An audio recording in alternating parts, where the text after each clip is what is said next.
Good evening, everyone, and thank you for coming.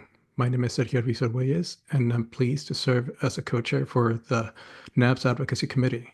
Today, we'll be covering the lived experience of fellow Federationists with multiple disabilities. We have three amazing panelists covering success, challenge, and above all, what they do to live the life they want. After that, we will have a question and answer where you will be able to ask whatever you feel. And well, leading the panel, we have Oscar moderating. Oscar, you have the floor. Alrighty, hello everyone. My name is Oscar Mejia Garcia, and I have the honor of moderating today's panel, which is made up of three panelists who come from diverse backgrounds and different experiences. I'd like to allow them this time, for them to introduce themselves.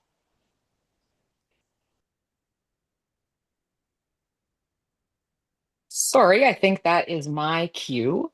My name is Melissa Ricobono, and I am a middle-aged white woman. I am married to Mark Ricobono, who is president of the National Federation of the Blind. We have three children together. Cynthia is 18, Oriana is almost 15, and Elizabeth is 12.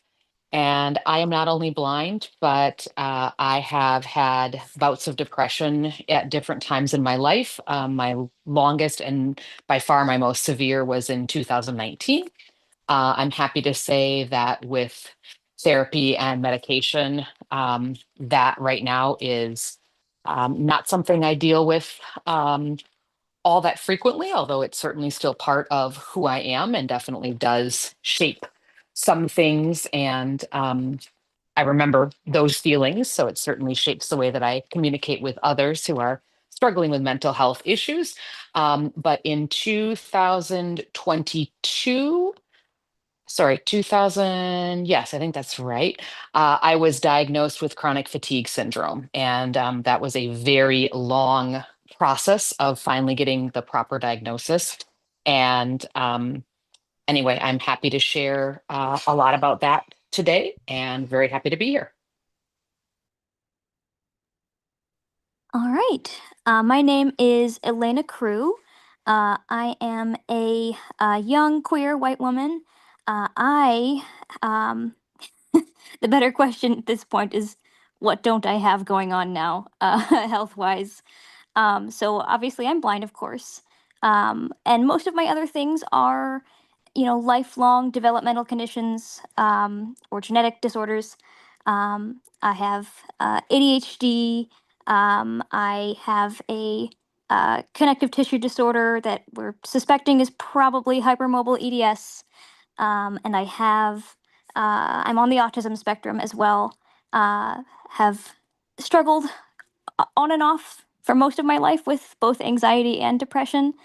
And at the moment, I am, excuse me, not the moment. A few years ago, I finally got diagnosed with POTS, postural orthostatic tachycardia syndrome. That was something that I've had since I was at least a teenager, but took truly over 10 years to get properly diagnosed. So it was something I knew something was wrong, but it wasn't taken seriously for most of my life until it started gaining more public awareness because of COVID-19 sometimes causing cases of POTS and more people being aware of it because of the increasing cases. And then, as if that wasn't enough, just a couple of years ago, out of the blue, I woke up and couldn't hear on one side of my head. So I have a partial hearing impairment. I'm hard of hearing, mild to moderate on that side. And I now use both a hearing aid and a wheelchair part-time. And that is me. All right. Good evening, everyone. I am so grateful that we're going to be having this conversation tonight. My name is Kaleigh Brendle. I am a recently now 22-year-old white woman. I'm a senior about to be a graduate of Villanova University, pursuing a career in disability rights law.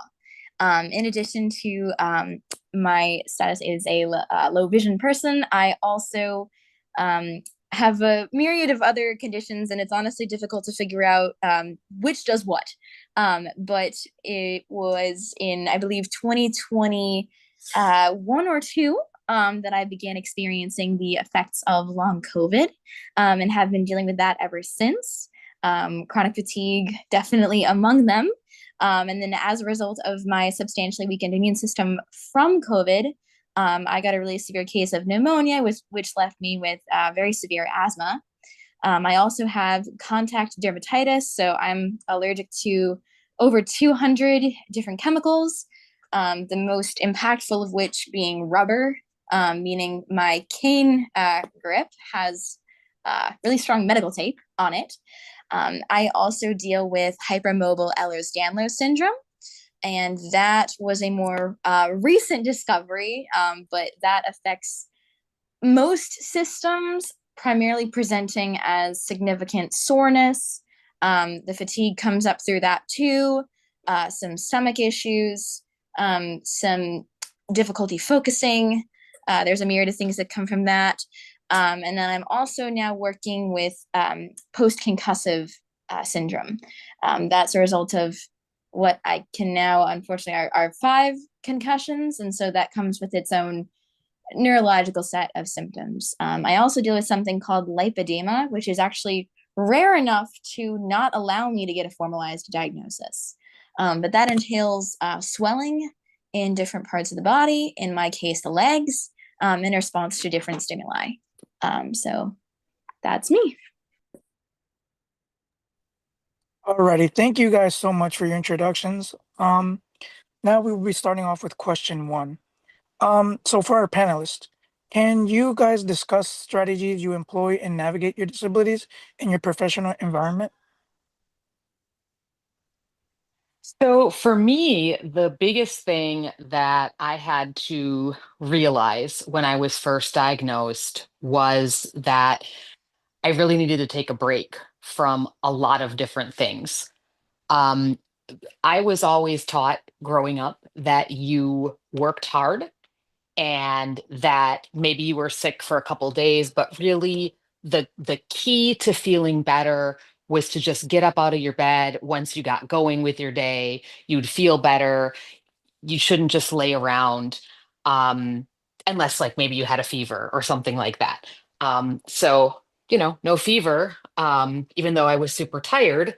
And of course, I have 3 kids, and so I was always trying to get up and to stay awake and to be doing. And once my doctor got a hold of me and I got a good diagnosis, he basically told me, um, you need to let your body rest. And I said, but what if I rest too much? And he said, well, how's that working for you so far? And I said, well, I'm seeing you. So I guess that's not really working very well. And he said, right. He said, there's not anything, you need to let your body take control. You need to rest. There's no such thing really right now as too much rest. You need to start listening to your body again and really figuring out how much rest you need, how much rest you really need. And if you need to go back to bed in the middle of the day, that means you need to go back to bed in the middle of the day. He said, the supplements I'm giving you, the diet that you're going to go on, it's all going to help you, but you also have to help yourself. And so for a while, that's exactly what I did. And that was definitely difficult. It meant saying no. It meant really figuring out what was super important to me and what was less important. Where I wanted to put the little bit of energy that I had, because I knew I had to put it somewhere. I couldn't, despite what the doctor said, and he didn't really say it that way in altogether. He did want me to be out and doing things, and he didn't want me to completely give up living. And I knew that wasn't the right thing either. But I really did have to figure out where I could put my energy, how that was going to look. And that was very difficult. Um, Luckily, he was right.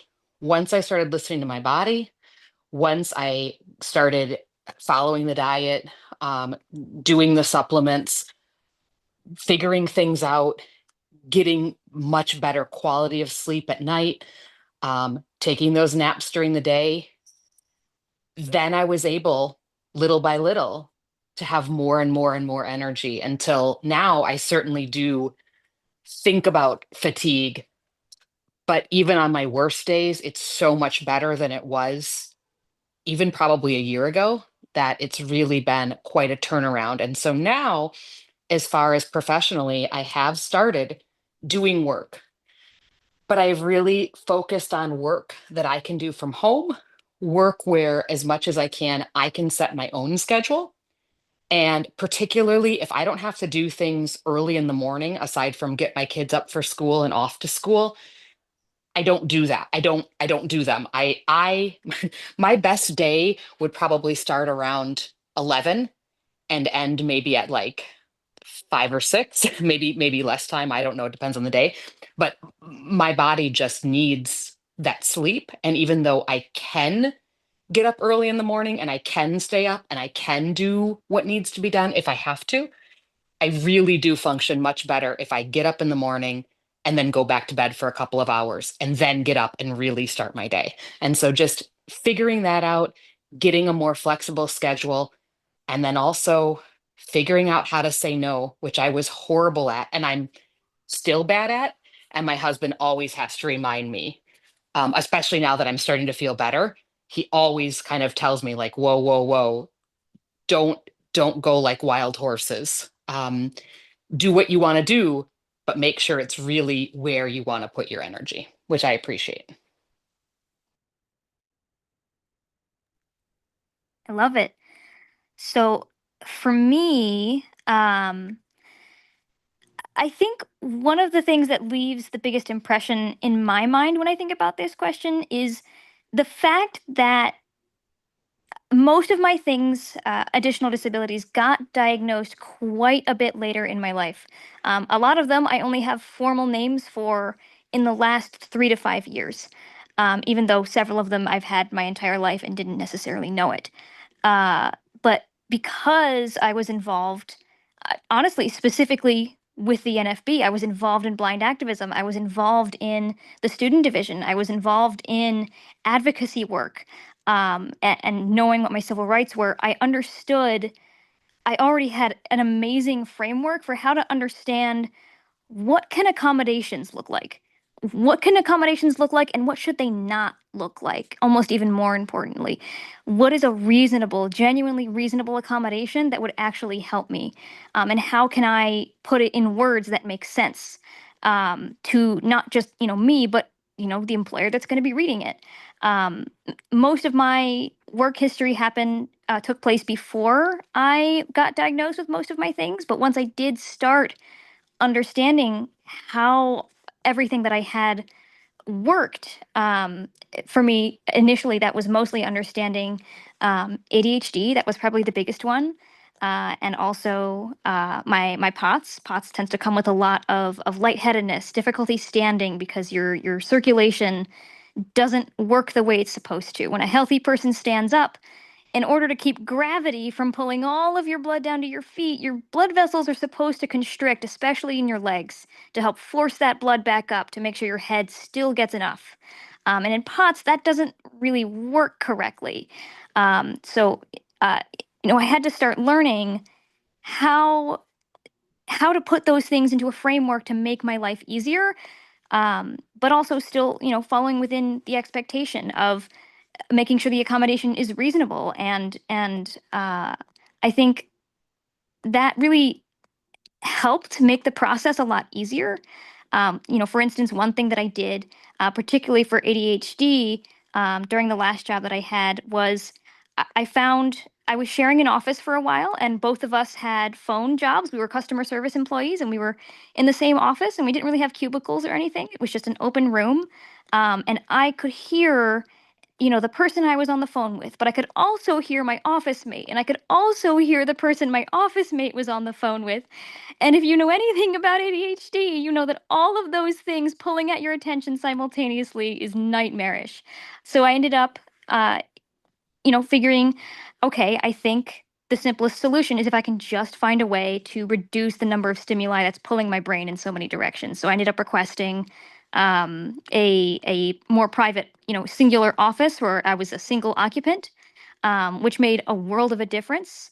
When it came to POTS, which was the other big thing I was working on at that time, a lot of it was, how do I get to work more effectively? If taking the bus and standing for 30 minutes at a bus stop isn't working out, I need to work on how that's going to make sense. Back at that time, it largely involved starting to carpool with coworkers, because I didn't have to walk very far if somebody was meeting me, at my own apartment building. I didn't have to stand still at a bus stop for 20, 30, 40 minutes, because God knows when Baltimore buses will actually come, usually not on time.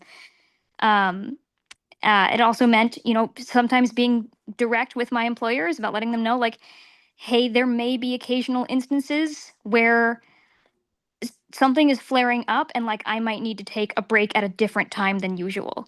But knowing how to make sure that I could build accommodations that were both, reasonable and effective, I think was one of the most important things for me. And just understanding your condition, truly research.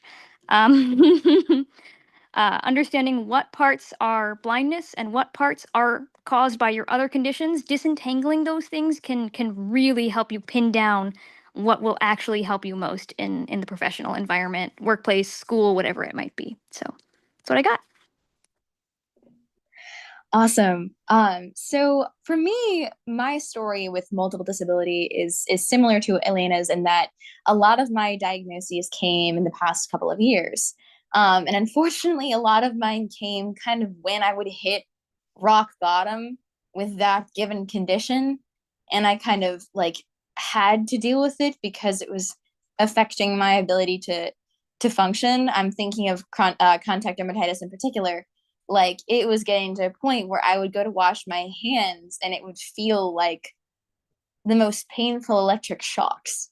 And it would come up during like midterms, I remember. And so like I would just survive the week, and then my parents would come get me from college, and I would just be on the couch with gloves on my hands, watching, like sleeping constantly. And so a lot of my conditions, I have this kind of like militant go, go, go. I want to work as much as I can. I want to do as much as I can and be as productive as I can mentality. But that didn't always serve me well in those kinds of situations, because I worked myself until a point where I had to acknowledge it, or it could be detrimental to my work if I didn't.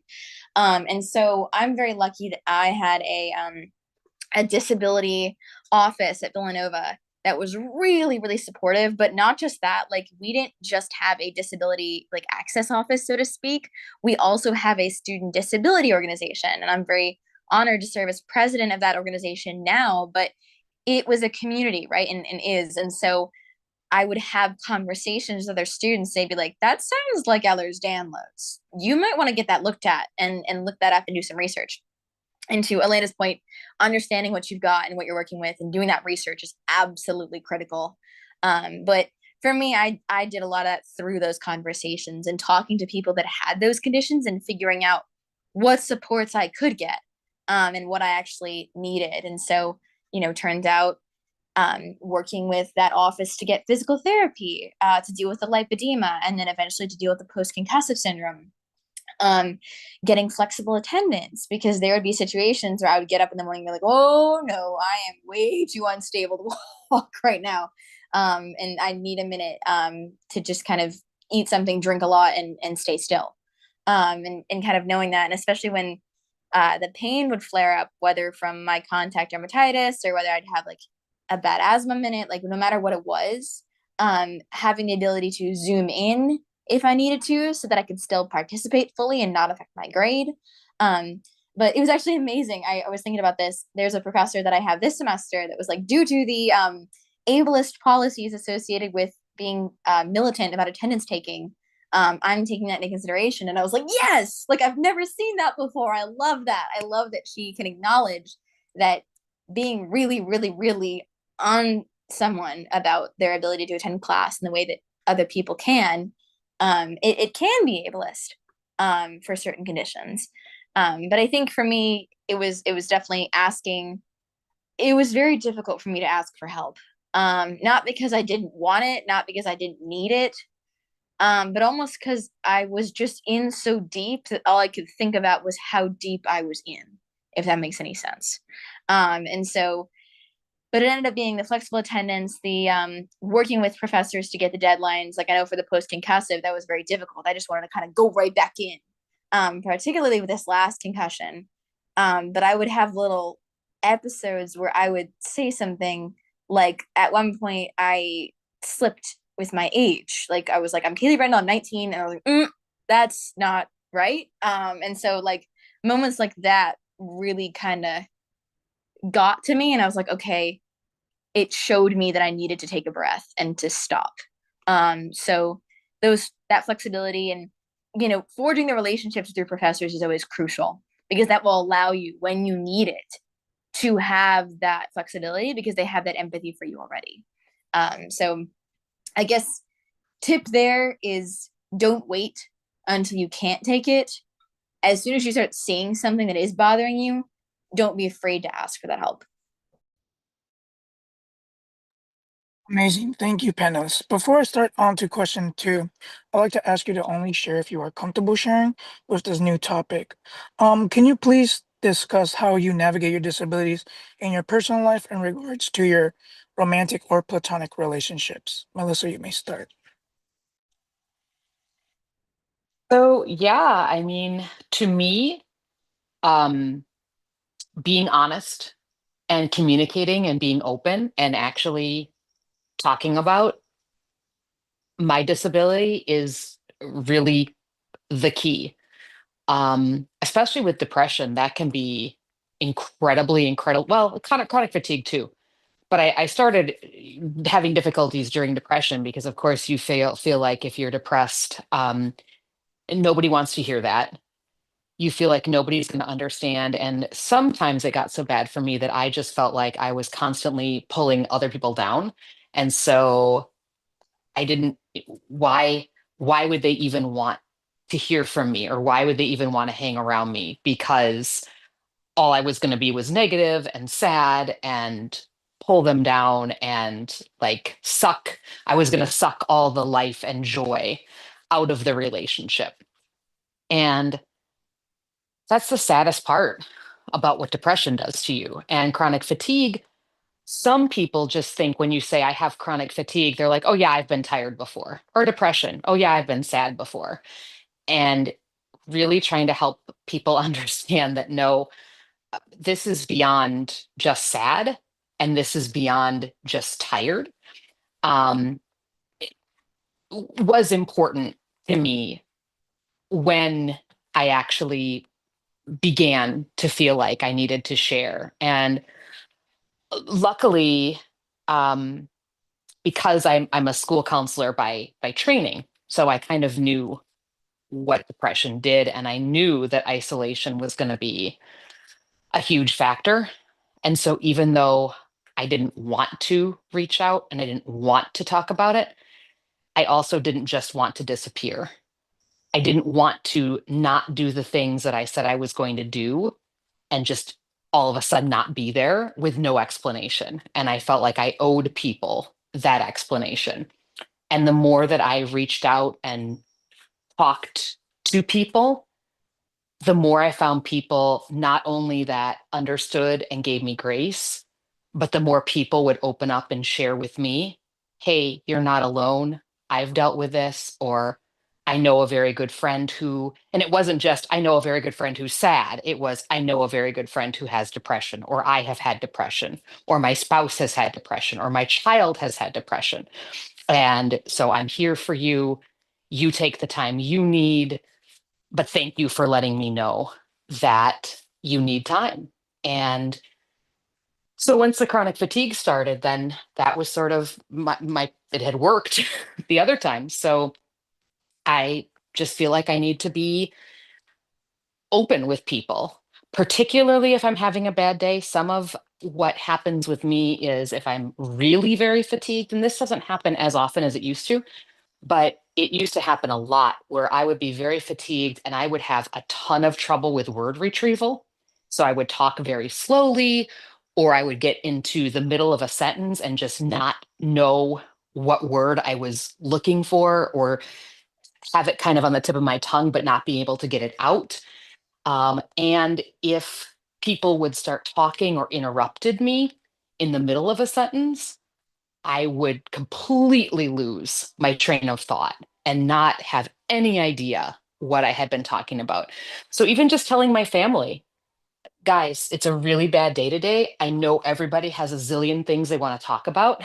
Can you guys just let me finish one thought before you interrupt me, or really just realize that if you interrupt me, it might be really difficult for me to actually get back on track.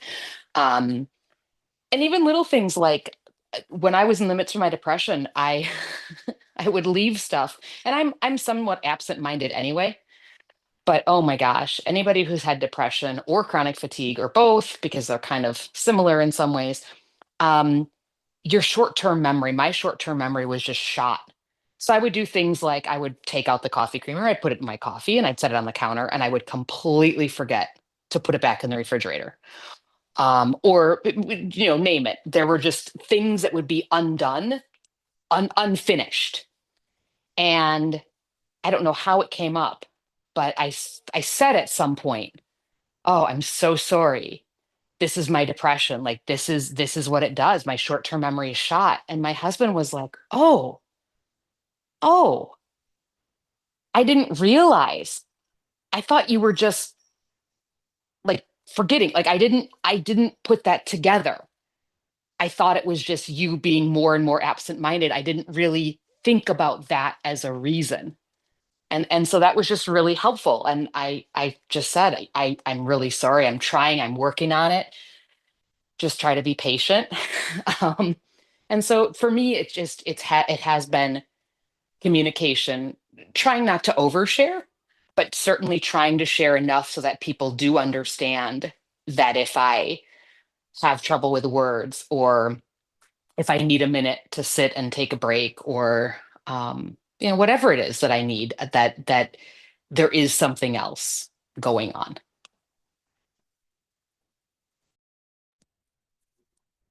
All right.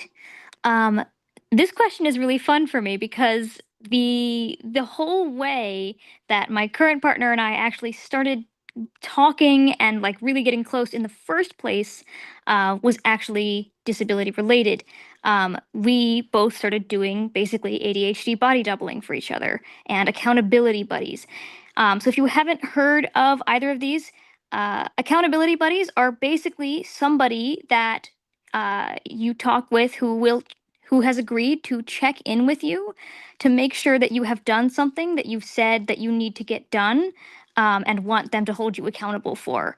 So that might look like them just sending a message being like, "Hey, have you done the dishes yet? Hey, have you done the dishes yet?"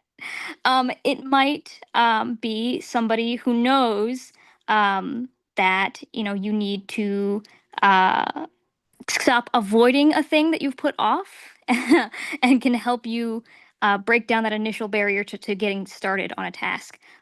Body doubling is another one where basically sometimes it's just easier to do something if you're doing it basically with a person. For us, we're long distance, so it would look like getting on a voice call and being like, well, we're both going to clean the kitchen in our respective houses today. And it is much easier sometimes when there's a person there, and that you have agreed to do it with. So we got started talking that way.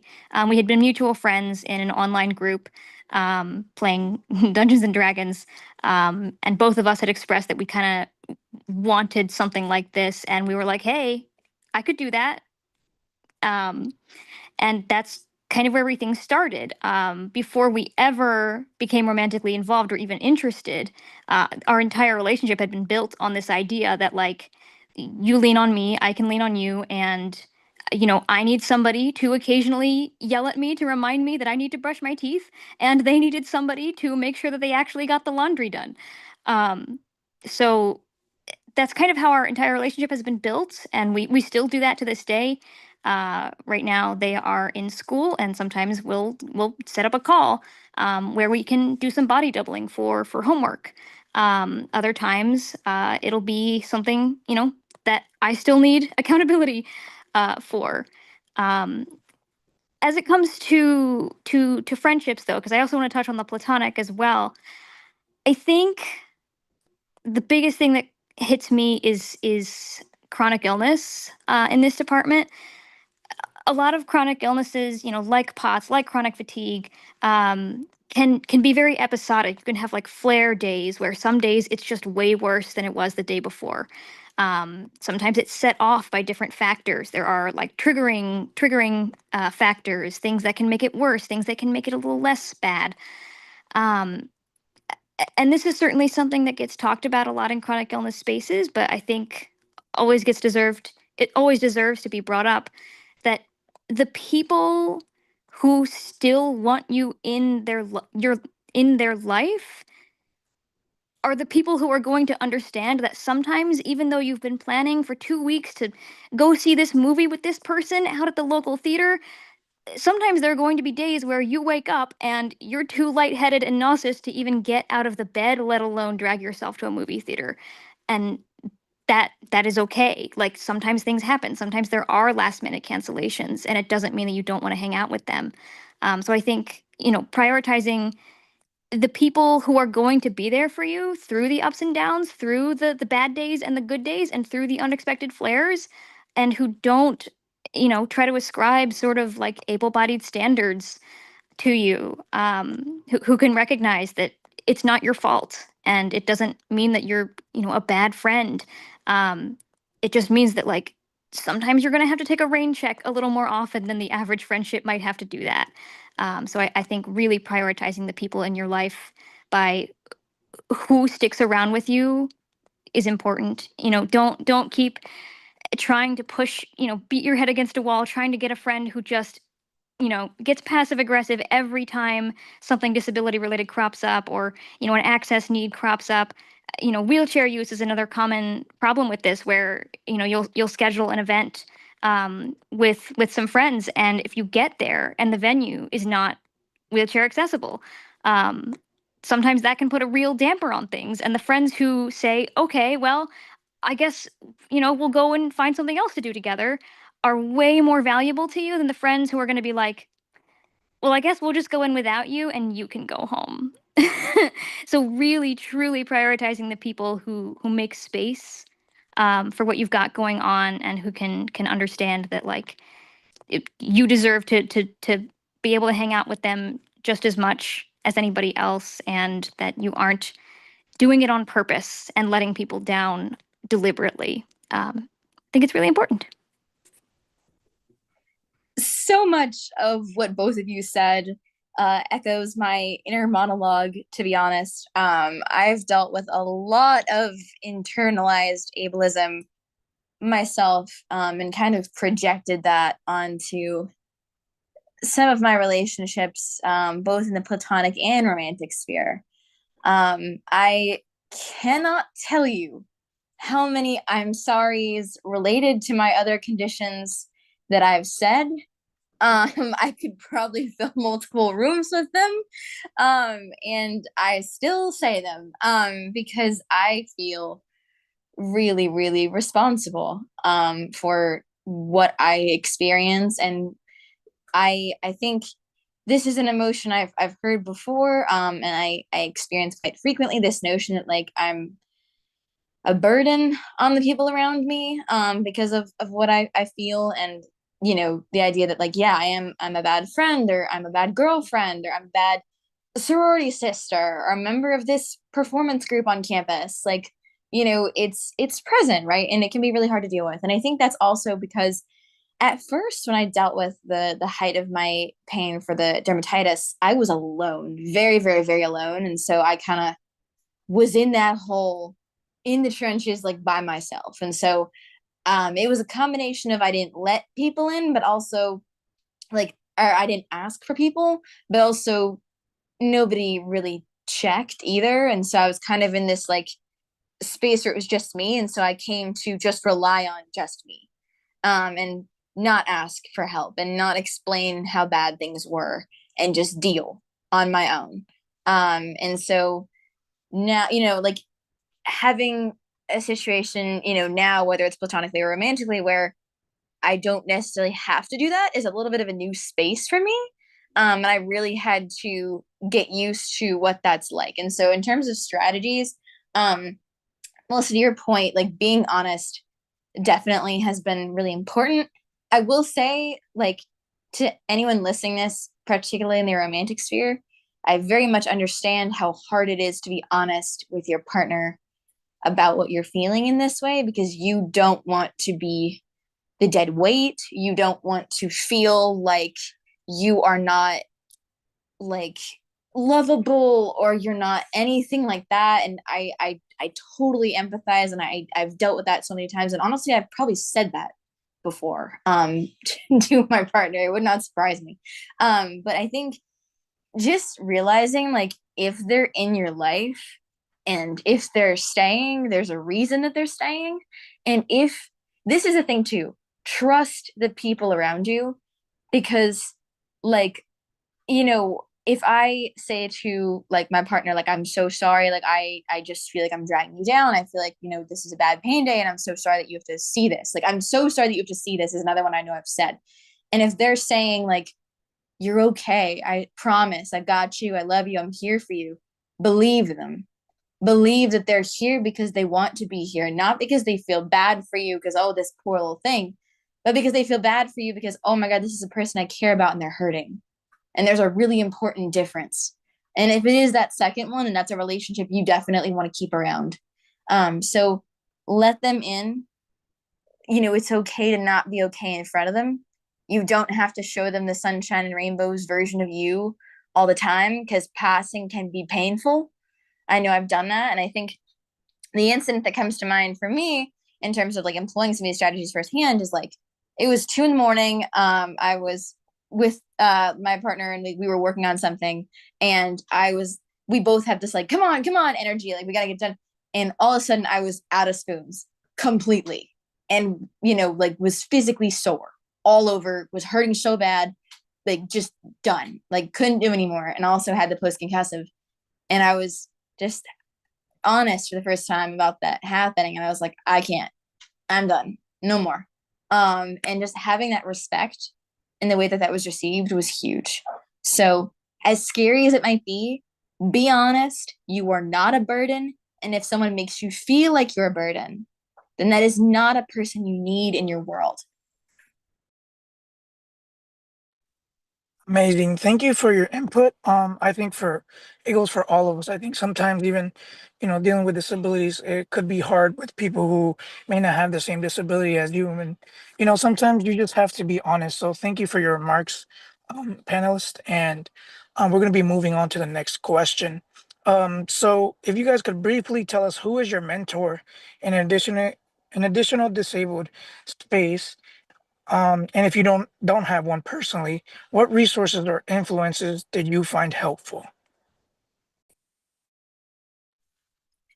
So I don't know that I necessarily have somebody um, as far as fatigue. I have started gets involved with the MEAction work, which EA is something I can't remember what it stands for, but it's another term for chronic fatigue.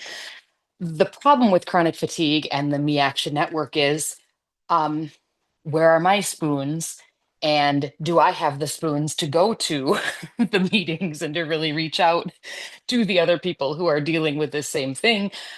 Because I'm fatigued, and that's kind of that's been kind of the problem there. So I haven't really done that as much as I would like to.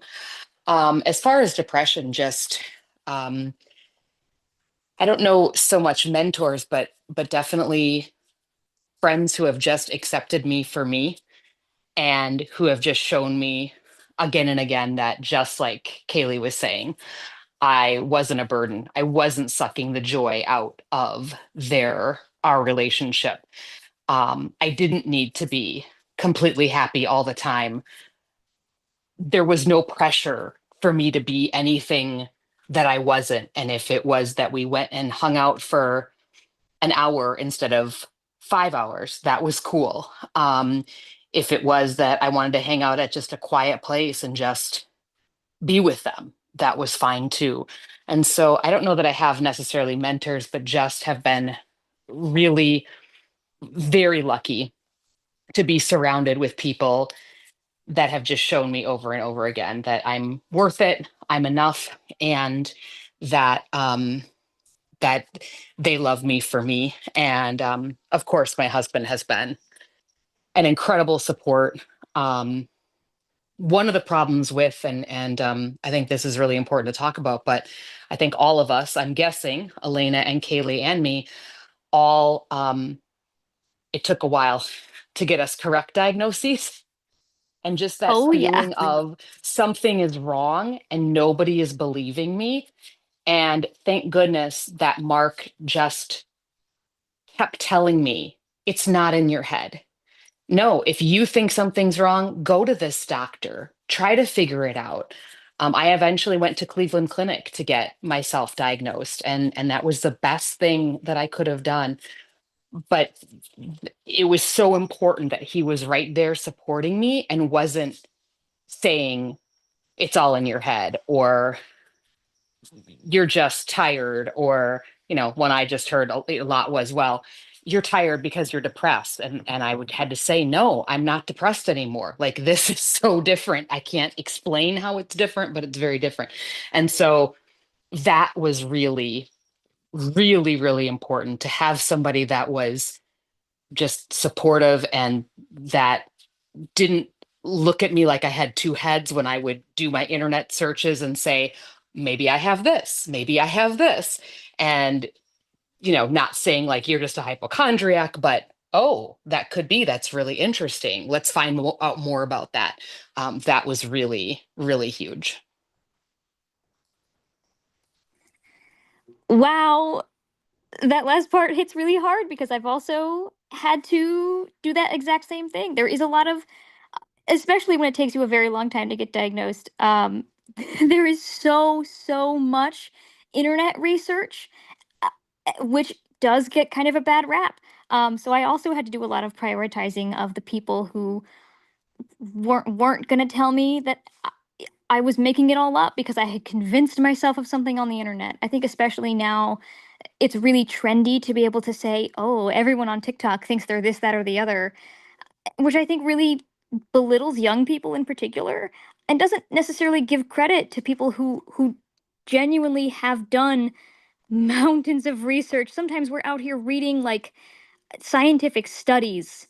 Um, we're not just like watching TikTok and making assumptions. But I think to the point of the main point of the question, I also don't think I could point to a specific mentor. I I did kind of have to figure it out pretty much on my own. Um, I've always been quite good at researching, so I had good skills to lean on to figure out what made sense and what didn't, and where the good resources were and which resources were maybe not super reliable. But I did have to figure a lot of it out on my own, especially the parts about how I was going to manage it with blindness in tow, because I would love to say that I could just treat each individual condition as its own little isolated bubble, and I only just have to worry about, well, how do you work with this condition, and then go to the other one and say, well, how do I work with this condition? But they intersect, they interact with each other, and they sometimes like make each other worse in weird ways. Um, blindness, using a white cane in a wheelchair is not something that most people know how to do. It's also not really something you can Google and expect to get real answers on. It's not something that is like readily available out there. And even the people who have done it all have pretty radically different solutions to how they have achieved it. And for me, uh, I got really lucky at one point because there happened to be one blind YouTube creator who had a lot of similar stuff to what I've got going on, who made an entire like deep dive video talking about the process of selecting her wheelchair and how she picked different parts based on like what was going to work. Um, with like blindness considerations with her cane, what was going to work with the specific disability, and how it was all going to interact with itself. And that was probably my first real key to starting to answer that question. Okay, what factors do I need to consider that a sighted wheelchair user might not necessarily need to? What do I need to be aware of when I need to have a cane in my hand the whole time? Now, I will say that like I've definitely moved past what she can offer. This was the name of this creator is Unsightly Opinions, by the way. Um, for instance, you know, I knew a heck of a lot more about O&M than she does. Like mountains more about it. I've had way more training than she has. I have a lot more problem solving skills. I have a lot more um, just way more experience with it. So there, I've sort of outgrown the need for that video, but it was a really important stepping stone on getting my brain thinking about how I was even going to answer that question. And my answers ended up being different to hers, because I did know some different things, and I did have some slightly different considerations. Um, but it was really useful, and the rest of the way, I'm going to be honest, a lot of it was also on the internet. There are some other creators that helped me understand the other conditions that I have, and then based on the fact that I had so much knowledge on blindness, I could sort of apply the intersecting characteristics, you know, on my own and figure that out, because nobody was really out there talking about it. So, you know, for ADHD, there's a wonderful educational channel called How to ADHD. It's very research based, very practical, very literally how to work with ADHD. How do you live like this? How do you get your paperwork done? How do you read your mail when it just sort of becomes a mountain of awful? Um, there are also a lot of ADHD pieces of advice that are on the surface seeming very visual. It's a lot of, oh, keep things in places where you can see them all the time. Make sure you keep like, you know, clear drawers so you can always see where things are. And I'm like, well, that's not really relevant to blindness.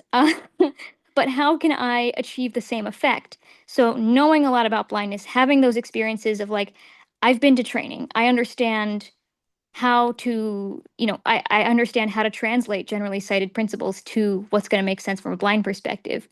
Um, a lot of ADHD advice boils down to like, you know, put the thing that you need to remember to take to work with you in a place where you will see it before you leave for work. And I said, well, that's not going to work. But the basic principle behind this mechanism is that you need to put it in a place where you will be forced to interact with it. You will be forced to be reminded that that object exists so you don't forget to take it. So for me, that often looked like, all right, I'm going to literally put this in front of my door so I can't open my door to my apartment without bumping the thing and being like, oh, what's that on the floor? Oh, yeah, I was supposed to take this bag to work with me with like extra books in it. Okay. Um, so you know, finding ways of knowing blindness enough to apply those principles. The other one for me that was really big was uh, a woman named Jessica Kellgren-Fozard, who does a lot of chronic illness discussion, and she's got some intersecting stuff as well that's different from mine. Incidentally, she's blind in one eye, but a bit of a different experience.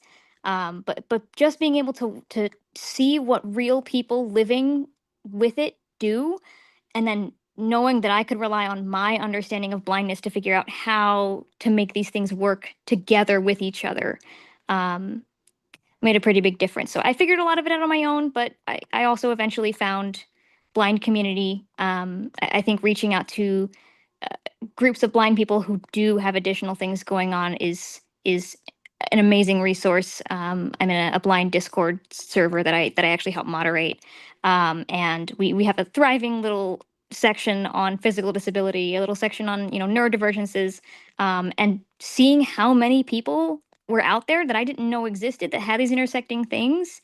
Sometimes people had thought of things that I had never thought of before.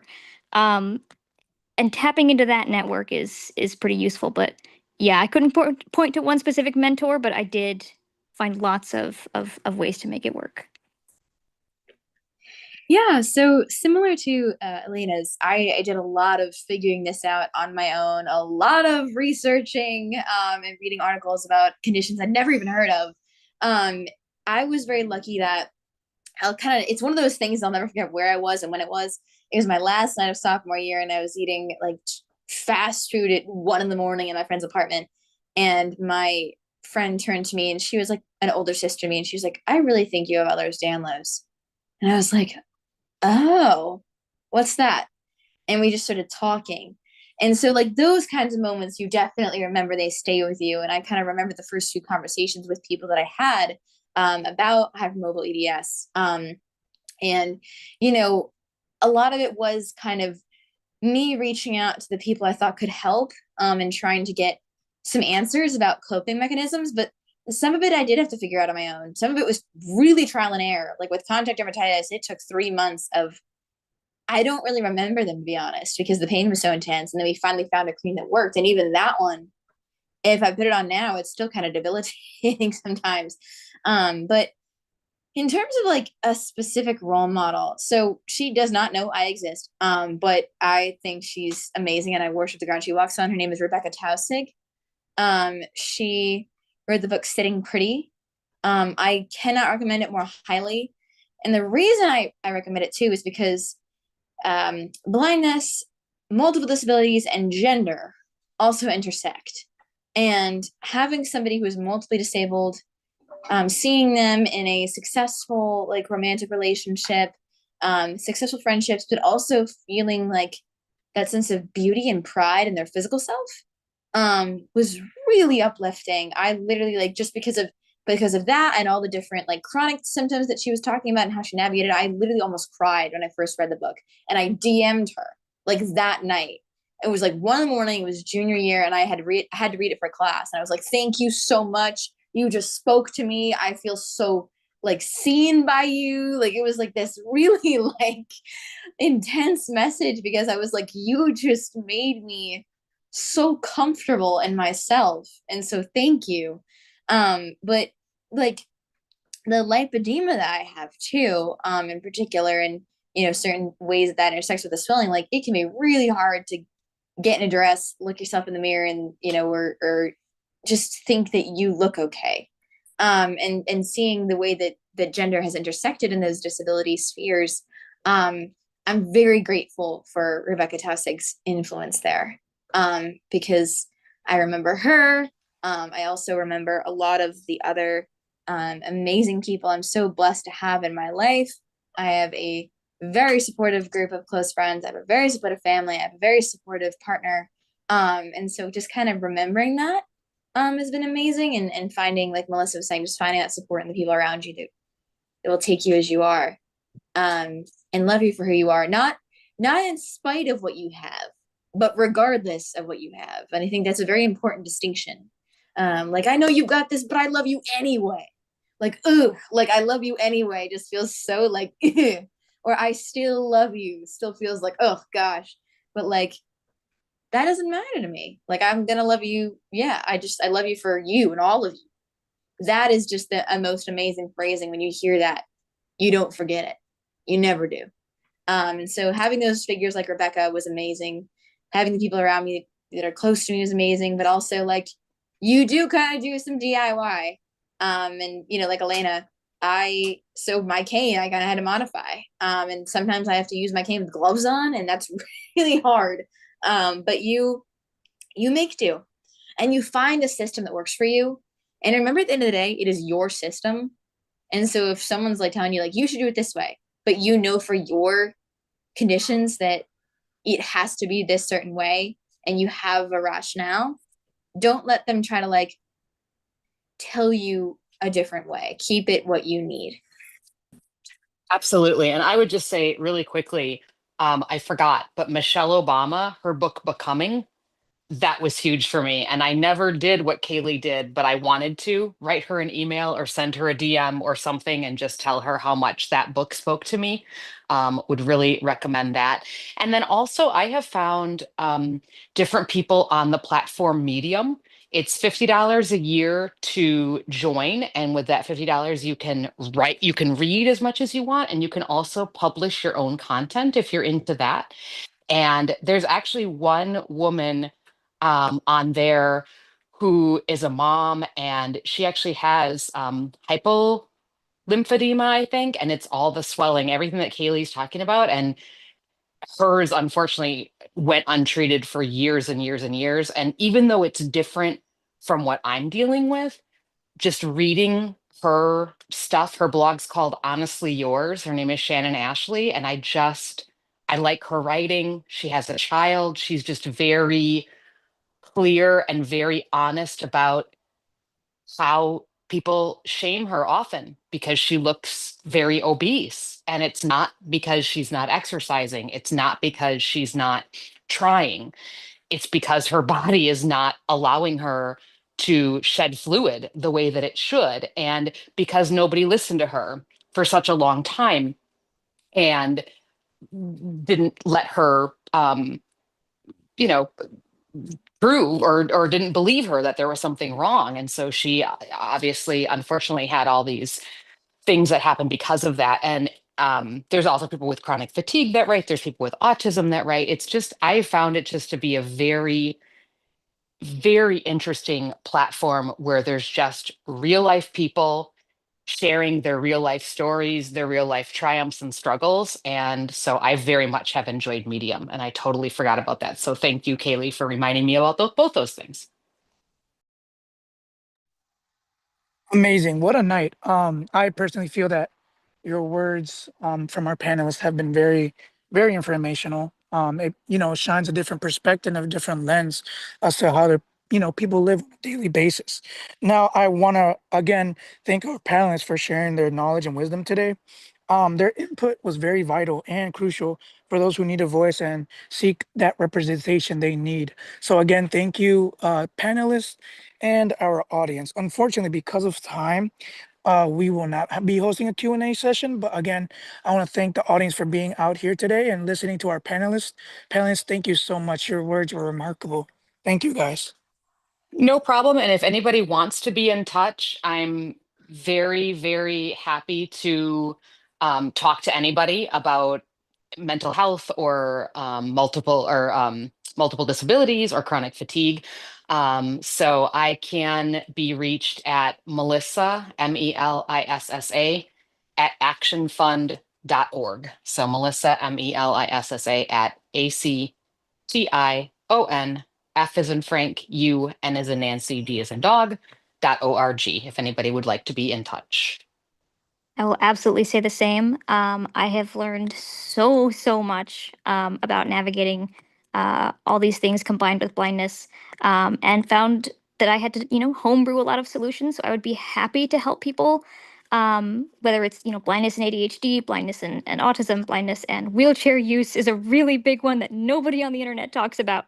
And there are so many options. I would be more than happy. Even hearing aids, there are some really unique hearing aid considerations when blindness is involved, because a lot of adult hearing aids are actually deliberately programmed to tune out environmental sound, which of course as blind people we really need. So um, absolutely. Again, my name is Eliana Crew, and people are more than welcome to email me. I'll put in my email address is EEM as in Mary, and then my last name, CREW, crew, at gmail.com. And I'd be happy to help. And Facebook is also fine, wherever you can find me. Thank you so much to all our panelists. Thank you so much to Oscar and Sergio for moderating and getting us started on this call. Thank you all for taking the time out of your night to join us for this call. I am more than happy. This is So. I am a co-chair on the Advocacy Committee, and I will be more than happy to gather all our panelists' personal like the contact information they just handed out, And if you have any questions, let me know, and we will disseminate that information also in a follow-up email. So keep an eye out for that too. Okay. We are going to, I put in the chat a couple of resources that we thought you guys might find helpful. One is a book released by the New York Times that discusses the lived experiences of people with differing disabilities. So check that out. We also put a recording of the 2025 Winter Seminar. During that event, we did have another panel talking about individuals with multiple disabilities. So if you would like to check out those questions and the answers that were that event that took place during that panel, please check out that recording. And last but certainly not least, we also provided a link to the NABS division, diabetes division within the NFB. So that is an example of individuals that do have a disability in addition to blindness. So please check out their website as well. Please, please, please reach out to me if you would like me to get you in contact with any of our panelists. Unfortunately, we were not able to do a Q&A section, but like they all said, they're all more than willing to answer any of your questions. So if you would like their contact information, please reach out to me, Kaleigh, anyone, and we will get you connected. Also, just as a heads up, all of this resource information, etc., will be provided on the description section of the YouTube video of this presentation when it is uploaded.